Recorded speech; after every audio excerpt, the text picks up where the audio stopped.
Ressignificando a história do planeta Terra. Parte 1. A grande revelação sobre o evento cósmico que mudou radicalmente o nosso planeta.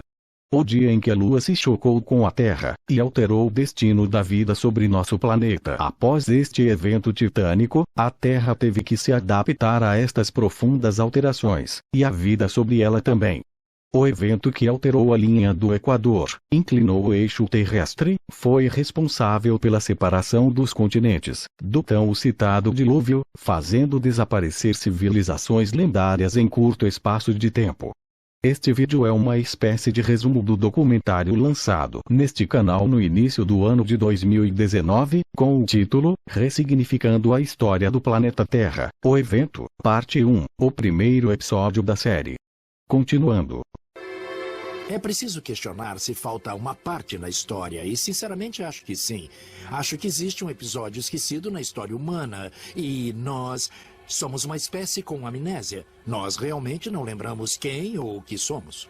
Nesta versão resumida, sem muitos detalhes técnicos e textuais, você poderá de forma visual compreender a essência desta nova teoria, levantada em 2004 em um fórum de debates do Brasil e resgatada agora, devido a novas evidências. Para maiores detalhes, sugiro que assista posteriormente o vídeo original do primeiro capítulo da série, com mais de 2 horas de explanação sobre esta teoria e outras considerações sobre o impacto deste evento sobre o que a ciência moderna defendeu ao longo do tempo, inclusive forçando uma releitura e ressignificando dos eventos do passado distante teorizados até o momento. E que com o advento e compreensão deste evento catalisador, traz à luz uma importante peça faltante no quebra-cabeça histórico, e que poderá justificar e comprovar os relatos de povos antigos, de livros sagrados e até mesmo da própria Bíblia. Vamos ao vídeo resumo e boa viagem ao tempo. Foto número 1. Nesta foto, que foi a primeira foto do tópico de 2004, juntamente com um texto de abertura, levantei a questão de que eu, ao olhar esta foto do satélite, percebi nas extremidades da cordilheira do Himalaia, uma formação geológica que mais se parecia com um escoamento de material. Foto número 2. Postei então esta segunda foto com zoom do lado direito da cordilheira. Foto número 3. E esta focalizando a outra extremidade, parecia ao meu ver, como se algo tinha literalmente escorrido destas duas bordas. Foto número 4. Quanto à cordilheira do Himalaia, achei mais estranho o fato de que poderíamos traçar um círculo e a mesma acompanharia o desenho. Foi então que decidi fazer uma simulação.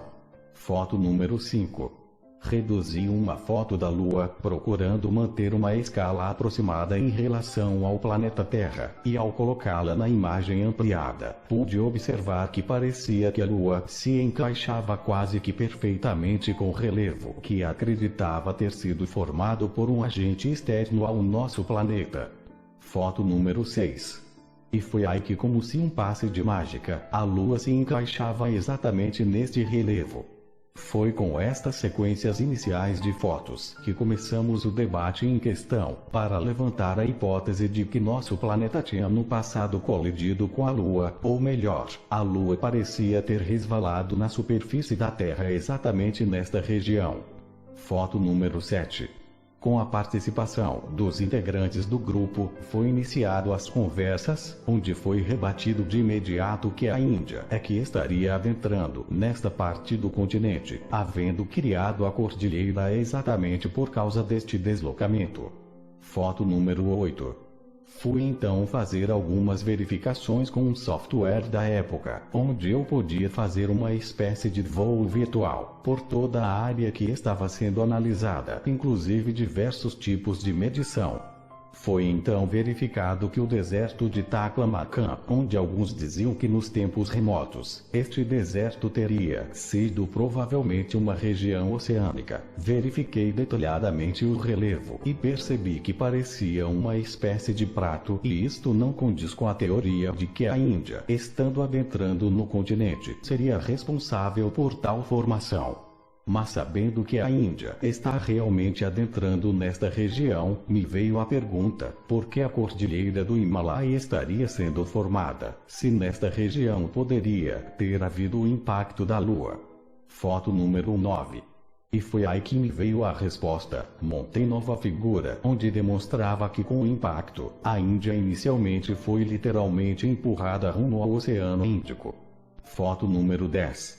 Mas ao se distanciar da crosta terrestre, o que aconteceu na verdade, foi sim um recuo natural, recuo este que vemos até hoje.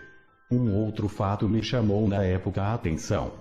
É que já foi encontrado em cima da cordilheira do Himalaia, conchas do mar, e isto poderia ser explicado da seguinte forma, imaginando que a área do deserto de Taklamakan, sendo um oceano, com o impacto da Lua, poderíamos facilmente imaginar que houve algo similar a uma bola de basquete, caindo dentro de uma bacia de água, formando ondas ao redor, e espalhando até mesmo grande parte do material residual do fundo, que no caso aqui seria fundo de um oceano. Então fui novamente questionado com a argumentação que um tipo de impacto entre a Terra e a Lua, segundo as leis da física, seria impossível e que por causa do efeito de atração gravitacional da Terra, a Lua iria se acelerando ao ponto de, ao colidir, destruiria nosso planeta. Foto número 11, 12, 13. Sim, compreendi que pelas leis da física, tal evento seria inadmissível, mas mesmo assim postei estas 3 fotos, argumentando que racionalmente, minha mente teria que negar tal hipótese.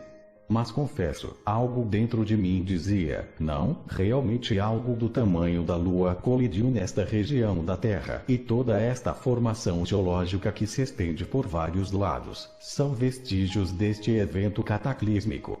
Foto número 14. Fui então analisar a crosta terrestre, mas especificamente as placas tectônicas. Foto número 15.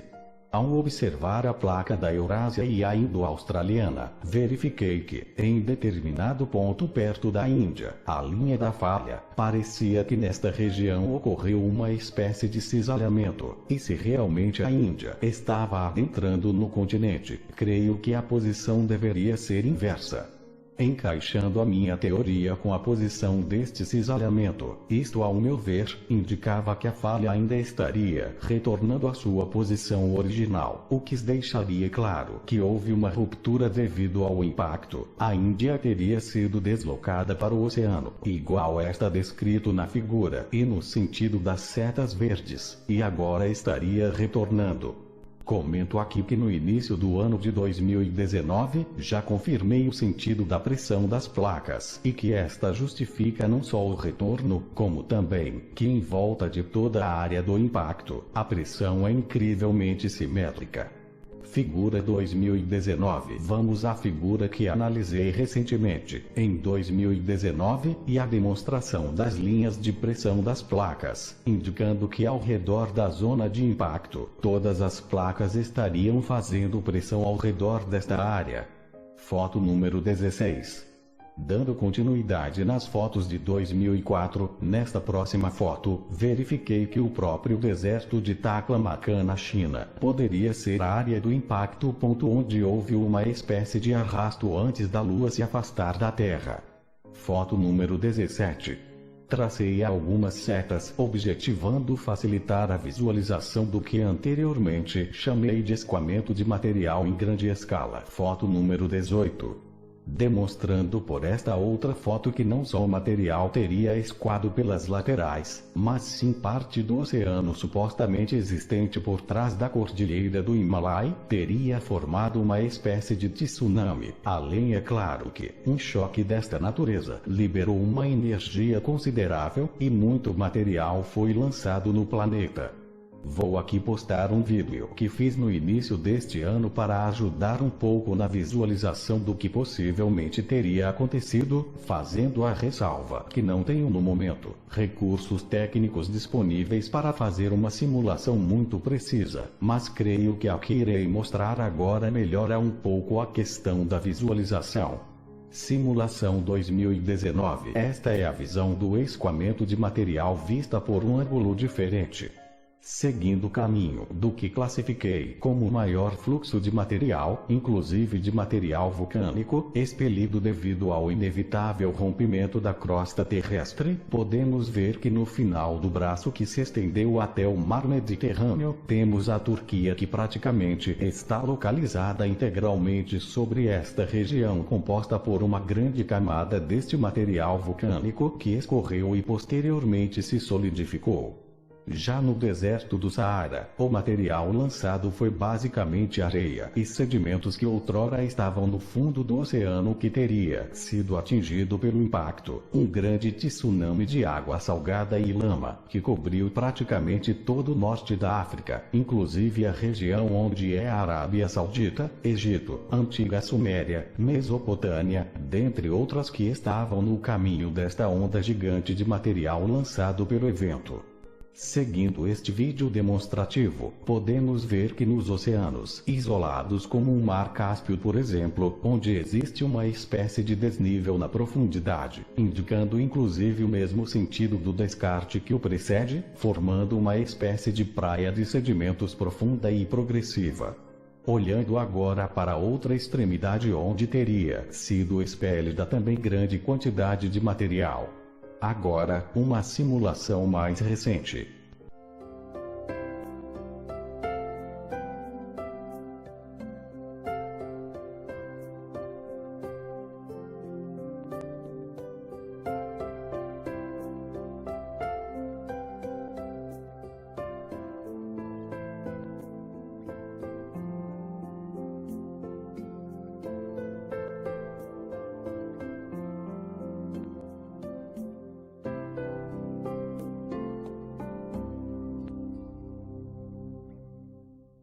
Voltando às fotos de 2004.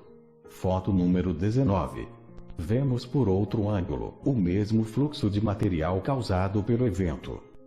Foto número 20. Pesquisando as áreas de maior ocorrência sísmica do planeta, percebi que a área de maior atividade bate com áreas que foram cobertas pelas camadas de sedimentos e material vulcânico. Foto número 21. Um zoom na região. Foto número 22. E por fim, em 22 de agosto de 2004, fiz a última postagem, e encerrei minhas postagens, fazendo uma citação ao recém-descoberto 13º planeta, que na época muitos chamavam de planeta chupão, tudo por causa de um possível campo magnético poderoso, planeta este que já está sendo chamado atualmente de planeta X, mas nesta oportunidade eu ainda não tinha feito a conexão entre este planeta e a minha teoria da inclinação do eixo terrestre, nem mesmo a que foi discutida neste tópico, sobre a Lua ter sido responsável por esta inclinação, após ter um contato ou choque com o nosso planeta. Como foi citado na introdução deste vídeo, após fazer ligação com outro evento misterioso citado na Bíblia, a abertura do Mar Vermelho, tal período confere com o período de órbita descrito pelos sumérios, e portanto inclui este novo elemento neste quadro cataclísmico a nível global. E encerrei minha participação neste tópico de 2004 com os dois últimos parágrafos, onde digo o seguinte: digo, caros amigos, não podemos afirmar nem que sim nem que não. Todos os que se aventuraram em negar fatos pouco prováveis, ou até mesmo improváveis segundo o conhecimento científico da época em que viviam, fatalmente foram surpreendidos por novas teorias ou descobertas que colocaram fim em suas críticas ou afirmações. Da mesma forma, o inverso também pode acontecer. O melhor é não desprezar o que ainda não conseguimos compreender, mas também não se deixasse envolver por aquilo que não conseguimos ainda comprovar. Paz e luz. Apenas para complementar esta sequência de fotos e adicionado uma nova evidência, recentemente, no início deste ano, de 2019, ao voltar a pesquisar sobre o assunto, fiz uma nova descoberta surpreendente. Estava buscando fotos na internet e matérias sobre a constituição geológica da Ásia, e me deparei com uma reportagem anunciando que os cientistas conseguiram mapear as camadas interiores do nosso planeta, mais especificamente as camadas MOO, onde podemos perceber incríveis profundidades que chegam a mais de 70 quilômetros. E para meu espanto e surpresa, a camada mais profunda da Terra é exatamente a área que citei como sendo o local do impacto da Lua. Creio que agora temos motivos de sobra para realmente analisar tal ideia com mais seriedade, tudo porque as evidências não param aqui, e a seguir ainda mostrarei algumas novas conclusões, reavaliando inclusive a possível data em que tal evento catastrófico ocorreu.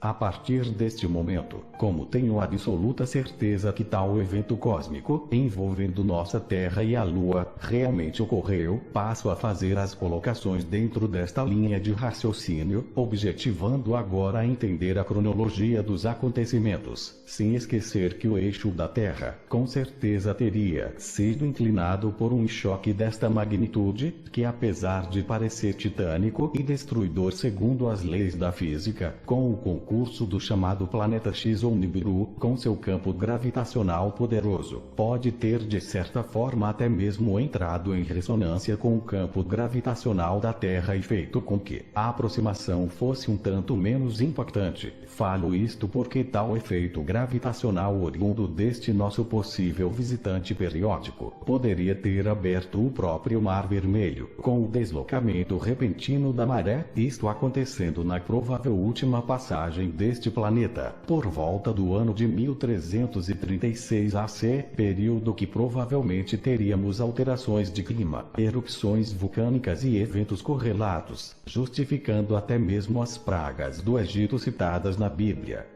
Como já disse anteriormente, se desconsiderarmos um fator desta natureza, e com tantas evidências cravadas na superfície de nosso planeta que indicam claramente a veracidade desta teoria, volto a dizer que só se a Lua fosse uma nave espacial poderia fazer tal aproximação e contato diferenciado, o que não creio por total falta de evidências, ou na pior das hipóteses, teríamos que admitir que um outro corpo celeste teria resvalado em nosso planeta, e isto seria mais improvável que admitir que nosso próprio satélite natural foi quem se chocou com a Terra, inclusive levando em conta as dimensões e marcas deixadas na área de impacto.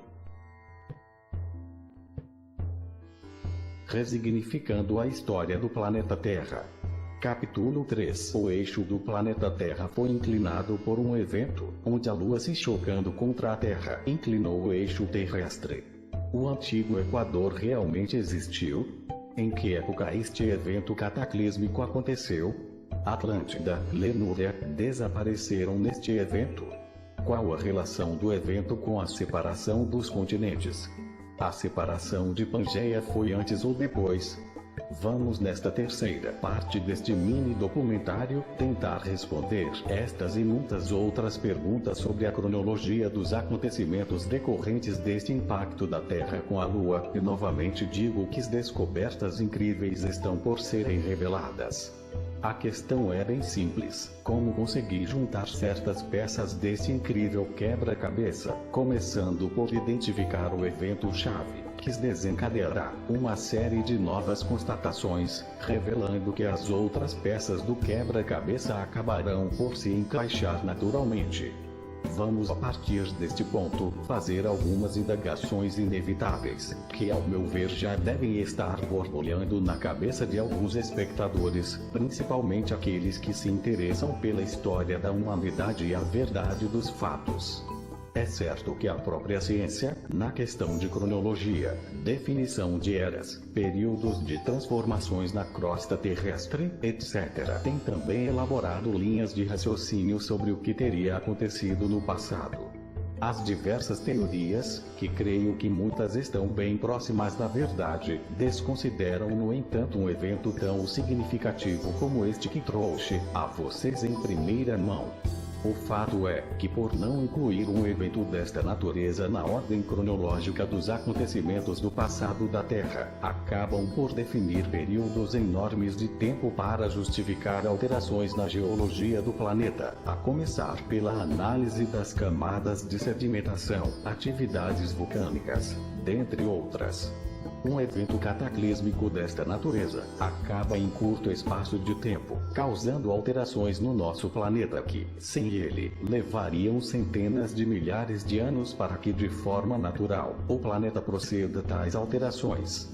Digo que tal afirmação não é baseada em achismo pessoal, tudo porque recentemente, utilizando uma ferramenta até bem conhecida, o Google Earth, fiz diversas leituras destas regiões e obtive resultados incríveis. Traçando retas e cruzando-as, pude verificar que, por exemplo, o leito do rio Nilo, especialmente na região do seu delta, confere com o mesmo relevo e nivelamento com a parte plana da Índia aos pés das cordilheiras do Himalaia. Estas mesmas leituras conferem com a região do vale criado pela bacia dos rios Tigres e Eufrates, e ambas leituras conferem com as leituras obtidas nas regiões da Ásia, tudo usando um recurso simples à disposição de todos, que neste aplicativo se obtém traçando uma reta e posteriormente avaliando o perfil de elevação da mesma.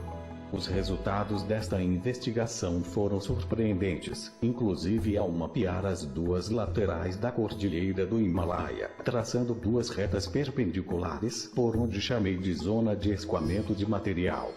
O que obtive nestas amostragens foi simplesmente o mapeamento ou corte longitudinal destes braços de escoamento de material, sendo que entre um lado e outro pude ver que os relevos são totalmente nivelados e que conferem inclusive com as áreas citadas anteriormente, ou seja, a bacia do rio Nilo, em especial a região do delta, o vale formado pelos rios Tigre e Eufrates, e ainda fiz a comparação relativa às regiões do chamado eixo equatorial da antiguidade, compreendendo a região de Richat, a provável localização da Atlântida. O delta do Nilo é a região das pirâmides de Gozen, que creio ser a capital da antiga Lemúria, com a região da Mesopotâmia, onde estaria o local do Jardim do Éden citado na Bíblia, e uma região da Índia que estaria fora do vórtice de material lançado pelo evento. E aí vem a grande surpresa, estas regiões conferem incrivelmente,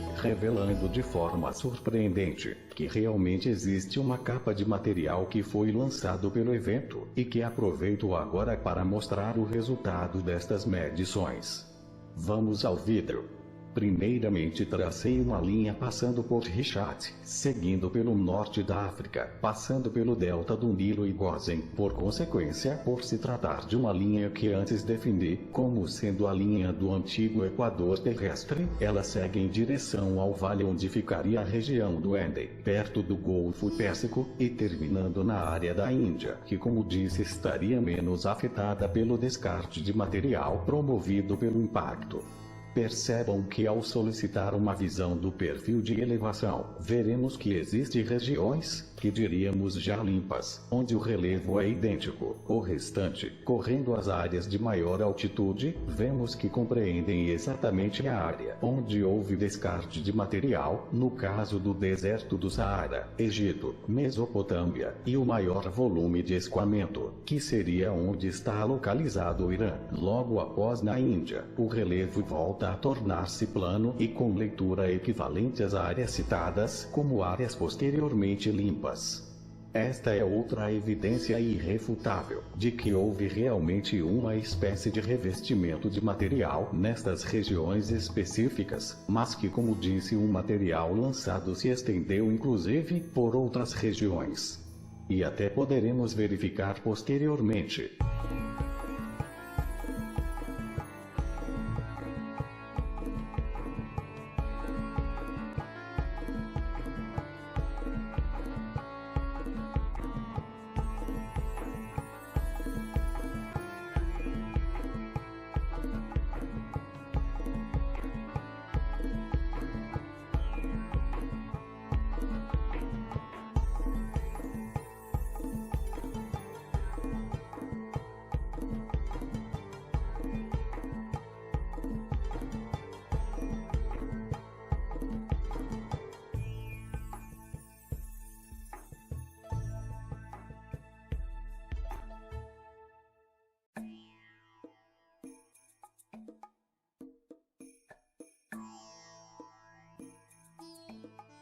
Nas minhas pesquisas e simulações, fiz uma espécie de remontagem de Pangeia, para poder analisar se tal evento poderia ter também sido o responsável pela separação dos continentes. Tudo porque, como os cientistas já disseram que as areias do deserto do Saara seriam compostas por areia do mar, e em cima do Himalaia foram encontrados vestígios de oceano, remontei o Pangeia, de forma a poder comparar a projeção, e foi aí que, ao projetar o eixo do Equador original, fiz uma descoberta simplesmente surpreendente que logo adiante a revelarei para vocês, também em primeiríssima mão.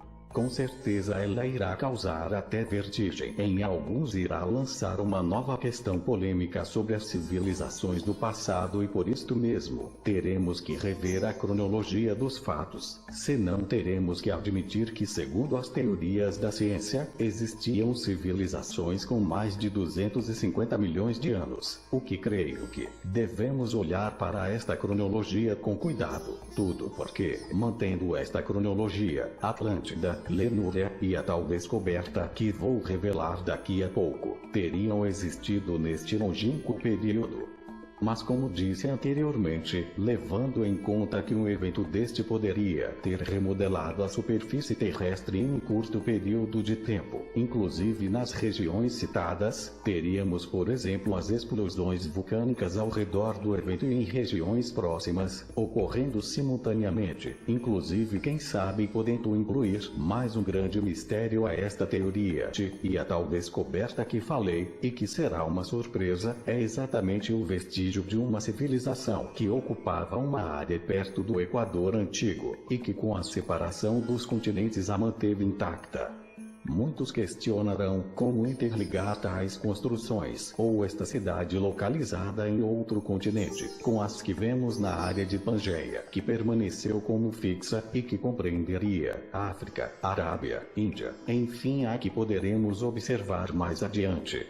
Digo que sim, e consegui fazer esta conexão, e para não fazer mais suspense, vou dizer o que descobri, e que vou demonstrar mais adiante, por intermédio de uma série sequencial de simulações, consegui colocar no Equador nada mais nada menos que o complexo da Pirâmide do Sol do México. Pela remontagem de Pangeia, remontando com imagens de satélite as Américas para verificar se os fluxos gerados pelo evento teriam segmento nas Américas, ao projetar o antigo Equador no mapa remontado, e adivinhem o que apareceu próximo desta linha, exatamente a Pirâmide do Sol, que tanto na sua construção como no complexo que estaria construído ao redor, é muito similar com as pirâmides de Gizé, inclusive as medidas das duas grandes pirâmides são em sua base praticamente idênticas.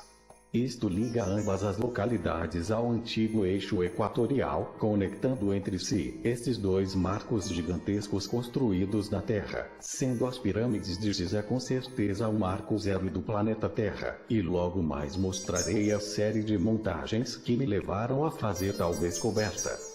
Como havia prometido a vocês, iria fazer grandes revelações durante esta nossa jornada pela história da humanidade e de nosso querido planeta Terra, e que ela não seria apenas composta por meras suposições ou pura ficção.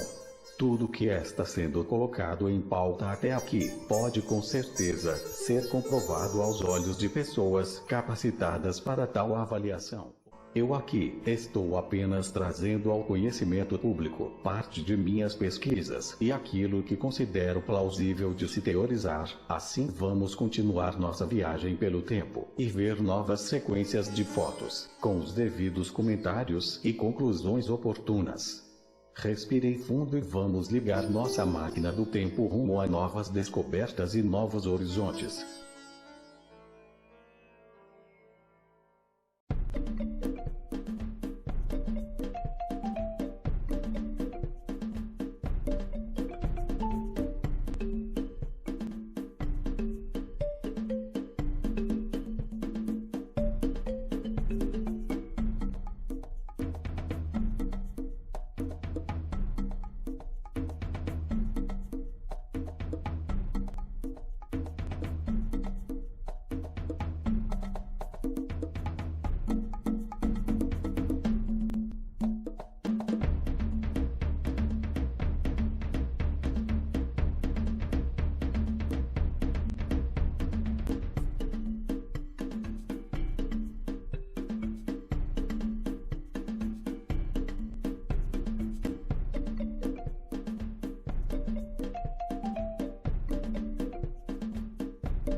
Resignificando a história do planeta Terra.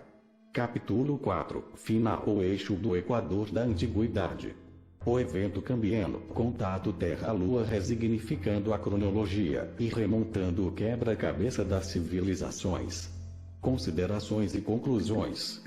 Vamos, nesta última parte, tentar vislumbrar este novo panorama histórico, incluindo este novo evento do choque entre a Terra e a Lua, compreendendo que foi com certeza uma espécie de divisor de águas na história de nosso planeta. Evento este que vou chamar de evento cambiano, nome que defino porque creio que tal acontecimento cataclísmico a nível planetário foi com certeza um fator que promoveu profundas alterações em nosso planeta e que cambiou com certeza todo o panorama da superfície terrestre, devido ao seu impacto sobre a vida pré-existente no planeta, e como veremos a seguir, pode justificar o desaparecimento de algumas civilizações lendárias.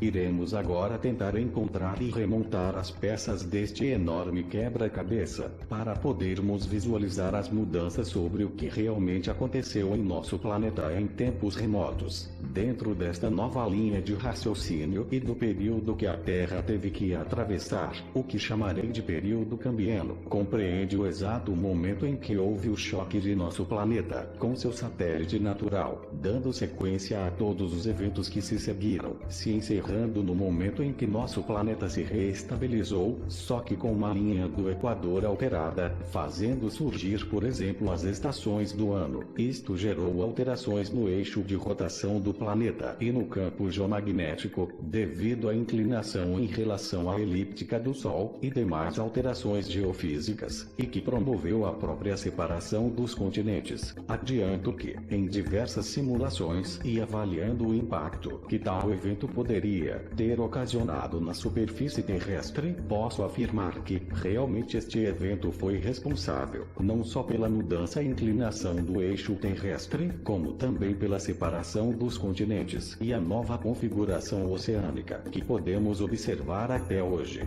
Esta visão com certeza altera significativamente a cronologia, bem como faz cair por terra algumas teorias sobre a história de nosso planeta, principalmente sobre a separação de continentes, o desaparecimento de civilizações lendárias, os eventos misteriosos na Sibéria, Turquia, dentre outros, que agora podem ser ressignificados e reavaliados dentro desta descoberta que considero um novo marco na história dos eventos em nosso planeta.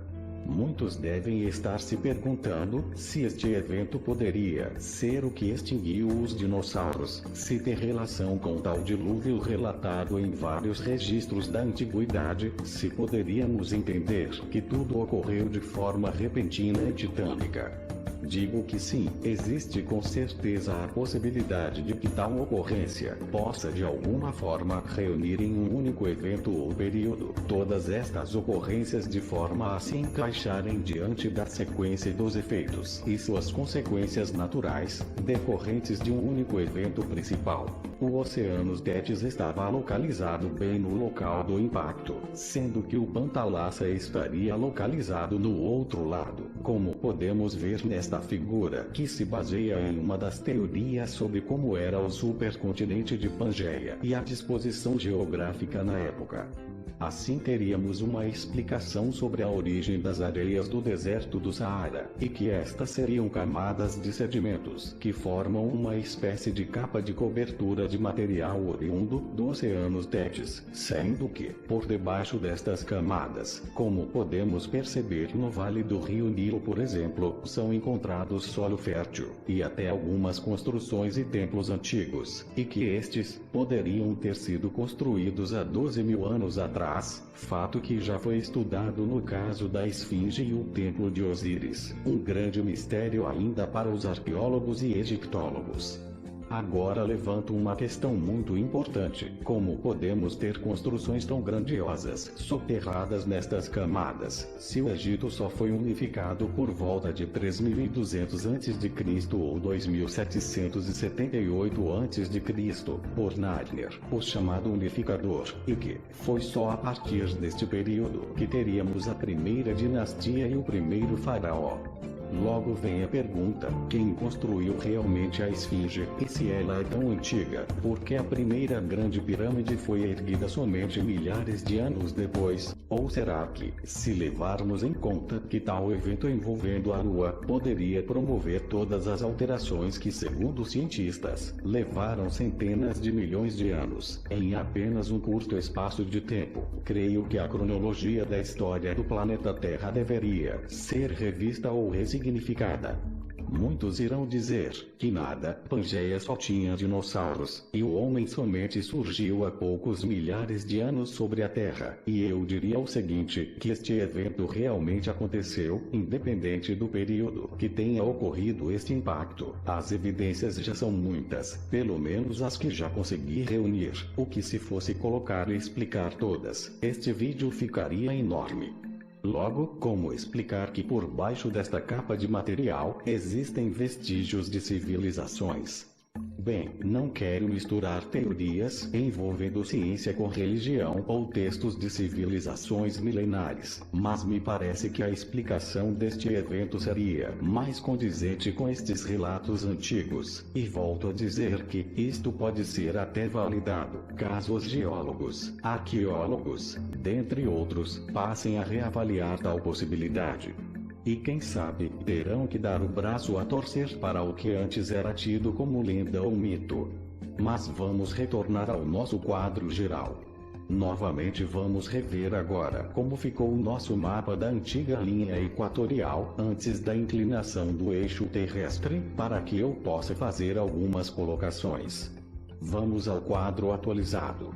O que me chamou mais a atenção neste quadro é o alinhamento do complexo da Pirâmide do Sol do México com as pirâmides de Gizé no Egito, só que tal alinhamento só seria possível levando em conta que ambas teriam que ser construídas antes da separação de Pangeia.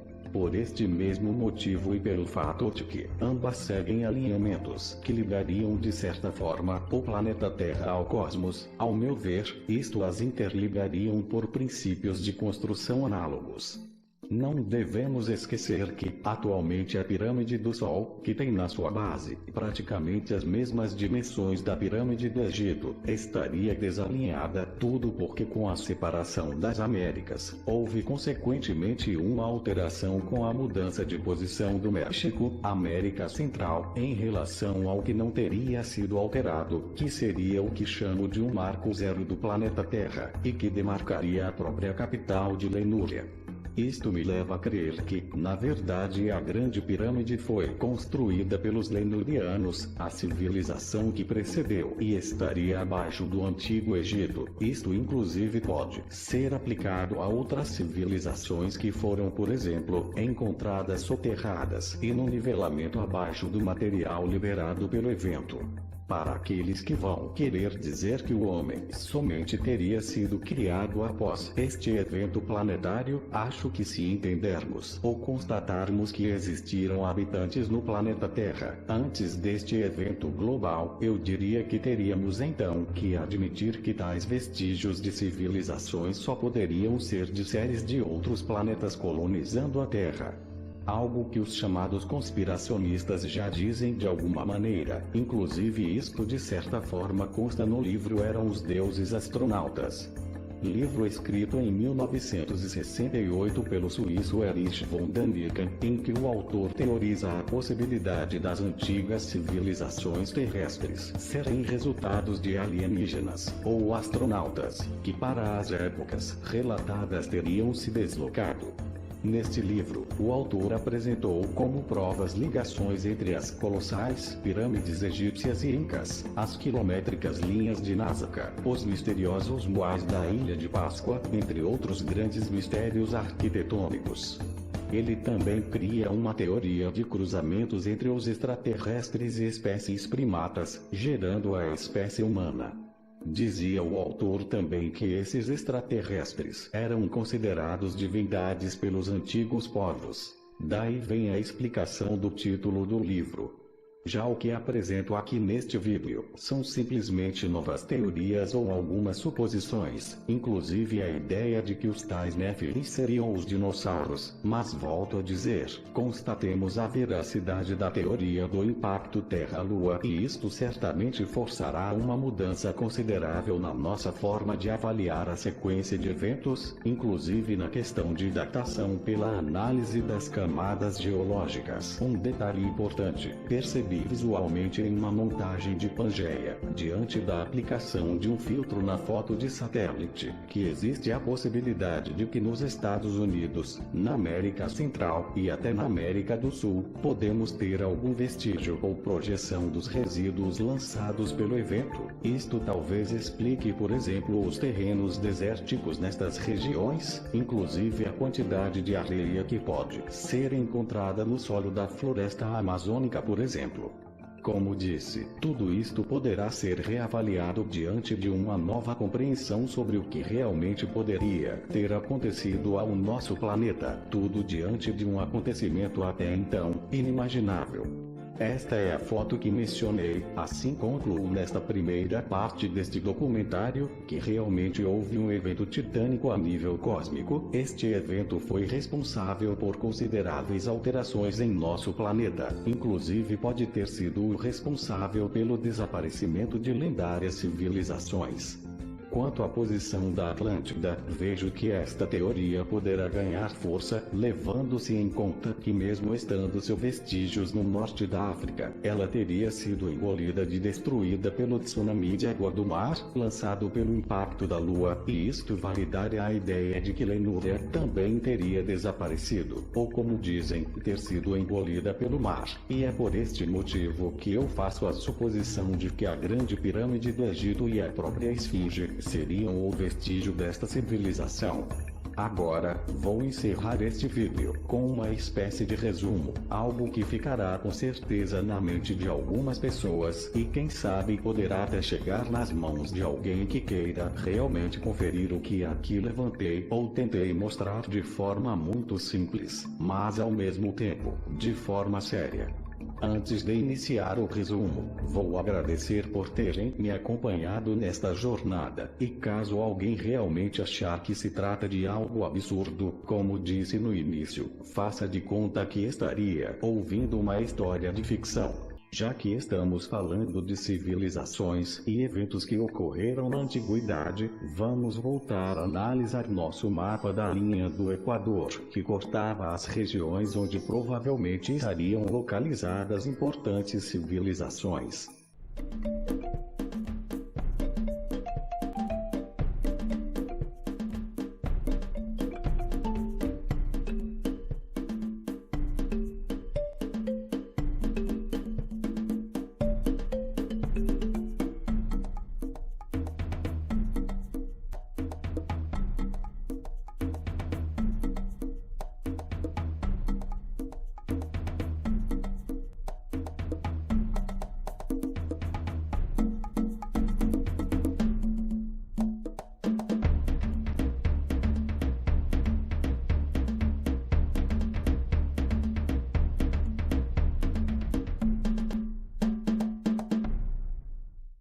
Como já tinha dito a vocês, desde que encontremos uma referência verídica, como o evento Terra-Lua, e a compreendemos, as conexões com várias outras evidências, se torna muito mais fácil.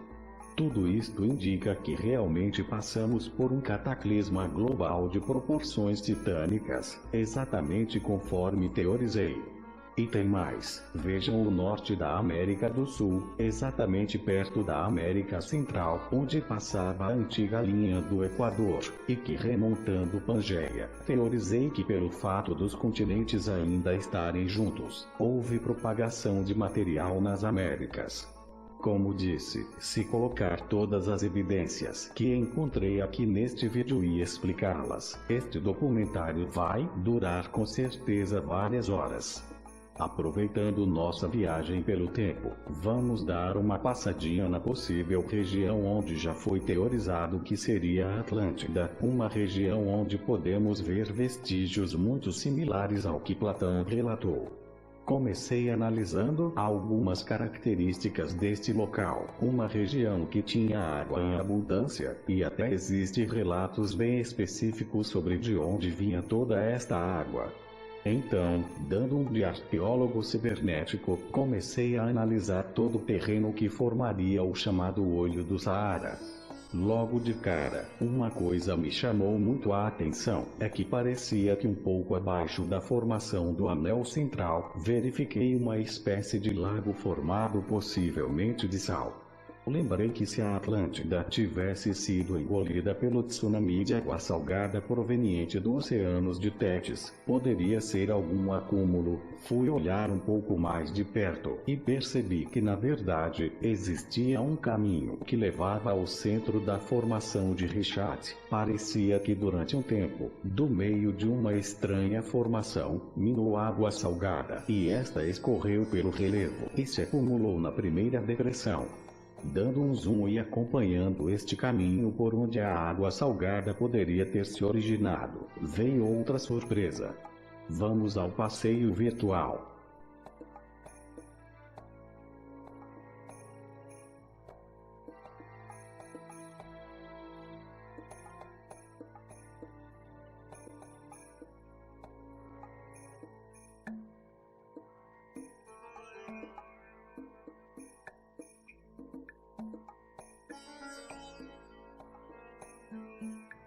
Olhem esta formação por onde parece que durante um tempo jorrou água salgada, a única formação que formaria uma espécie de quadrado, aberto de um dos lados. Nem preciso falar, a figura fala por si mesma.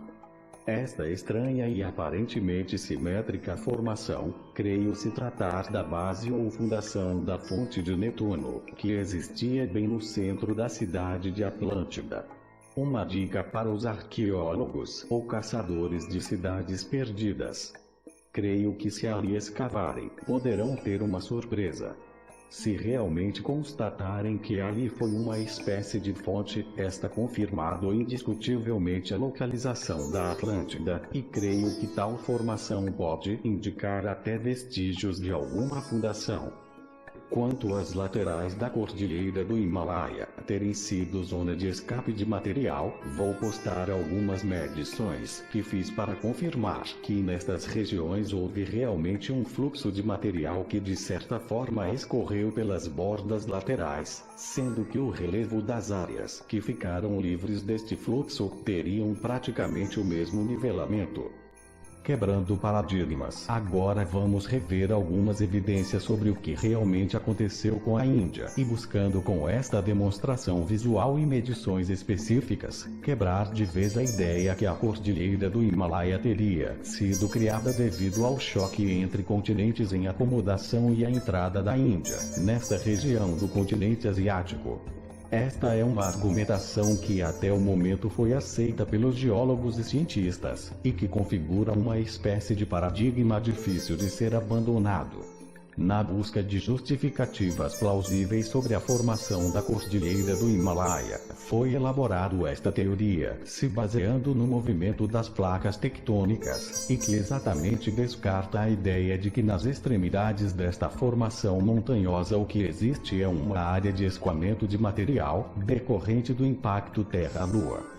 Alguns pontos chaves que defendi anteriormente, agora pode ser melhor visualizado e até aferido diante do uso de ferramentas tecnológicas que dispomos no momento, e é com esta ferramenta acessível a todos, que pretendo demonstrar que as formações não são decorrentes da compressão da Índia sobre o continente, e sim como o resultado de um retorno desta região ao seu local de origem. Inicialmente podemos verificar que nas duas extremidades da Índia, realmente existem formações que parecem rugas, que segundo teoria defendida pelos cientistas até hoje, teriam sido formadas pela compressão desta faixa de terra em relação ao continente. Mas o que podemos perceber pela análise criteriosa das imagens e pelas medições da elevação do solo é que, na extremidade da esquerda, olhando no sentido oceano-cordilheira, vemos que existe incontestavelmente um corredor de material que se estendeu da cordilheira até o Mediterrâneo, formando uma espécie de braço. Se nos basearmos na ideia que a Índia teria adentrado nesta região, este braço ou linha de escoamento de material não poderia se estender por uma região tão grande. Isto nos deixa claro que, na verdade, este braço teria sido formado por escoamento de material sedimentar do oceano, seguido por material vulcânico, devido às rachaduras causadas no epicentro do impacto. Basta, portanto, analisar a composição desta capa de material para verificarmos que houve sim um lançamento enorme de material por toda esta região. Outra forma de se comprovar que tais formações não são decorrentes do movimento da Índia é fazendo medições nos territórios que não foram diretamente afetados pelo fluxo. Logo, podemos perceber que nas laterais destas formações, temos um terreno que foi interrompido por uma espécie de montanha de sedimentos, tendo de ambos os lados, na questão da elevação, um relevo incrivelmente nivelado. Primeiramente vamos observar e comparar o relevo do escoamento da direita, onde podemos perceber que o volume de material expelido pelo evento foi consideravelmente menor. Podemos perceber que, olhando para o corte transversal, temos visualmente a visão deste escoamento. Vamos primeiramente observar a formação da direita, a que apresenta menor alteração. Farei medições quanto à elevação e poderemos perceber que, de ambos os lados, existe uma área que aparentemente não sofreu o efeito de alteração da superfície. Fazendo uma medição da elevação, podemos perceber que existe uma espécie de nivelamento entre estas regiões. Voltando à teoria do escoamento de material, podemos perceber claramente que o que existe é uma grande faixa de relevo alterado, indicando sim que se trata de um escoamento de material, exatamente pela extremidade da borda que foi comprimida devido ao impacto, como podemos perceber. Já na outra extremidade, estaria o indicador de que não se trata de um efeito, devido à compressão desta área.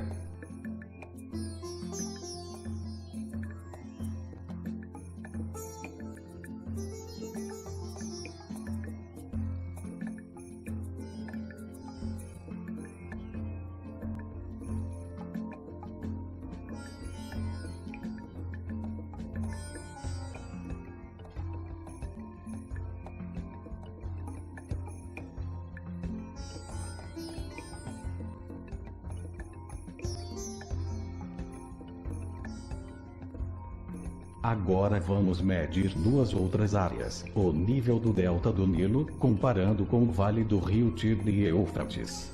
Vemos que a elevação das duas áreas que, segundo já expliquei, foram de certa forma limpas, devido ao fluxo destes rios. Podemos perceber o que chamo de camada de material que foi lançado, e no Irã, podemos ver a camada que escorreu até a Turquia, e que teria uma composição diferente, por se tratar de material vulcânico, que fluiu e encobriu todas as regiões por onde passou, como uma espécie de rio de lava, encobrindo inclusive o material sedimentar oceânico que anteriormente teria sido lançado. Desta forma fica explicado tais formações geológicas e que a formação esquerda que se prolonga até o mar Mediterrâneo quebra de vez a teoria de que a formação da cordilheira do Himalaia seria a entrada da Índia no continente. Se assim o fosse, existiria uma espécie de dobra ou enrugamento, falando de forma simples, apenas na região citada próximo à cordilheira e não todo este escoamento, que se seguiu por mais de 4.350 quilômetros. E para encerrar esta análise, vamos ver a figura com relevo de toda esta região, onde fica mais do que claro que houve o descarte de material devido ao impacto da Lua com nosso planeta. Inclusive, como já disse anteriormente, acredito que as erupções vulcânicas da Sibéria foram devido à pressão exercida pelo impacto logo abaixo, que de certa forma trincou a crosta terrestre naquela região. Realmente existem evidências claras e que forçariam a reavaliação pelos cientistas quanto a esta nova teoria, tudo porque atualmente atribuem tal evento ao período Permiano, há 252 milhões de anos atrás. Mesmo que esta data possa estar correta, o que não creio, tal sequência de erupções com certeza foi ocasionada pelo evento Terra-Lua, sendo que todo este material lançado no globo terrestre foi sem dúvida consequência de um único acontecimento titânico e portanto isto reduz drasticamente o tempo estipulado, tempo este que foi calculado sem que os cientistas pudessem incluir uma ocorrência tão fantástica como esta. Ou seja, o dia em que a Lua se chocou com o planeta Terra. Difícil de acreditar, mas as evidências não negam tal fato. Eu ainda prefiro acreditar que tanto nos relatos dos povos antigos, como nos livros sagrados, em especial a Bíblia, existem sim verdades, e estas apenas precisam ser melhor interpretadas dentro de uma visão que ligaria a própria ciência com alguns aspectos da religião.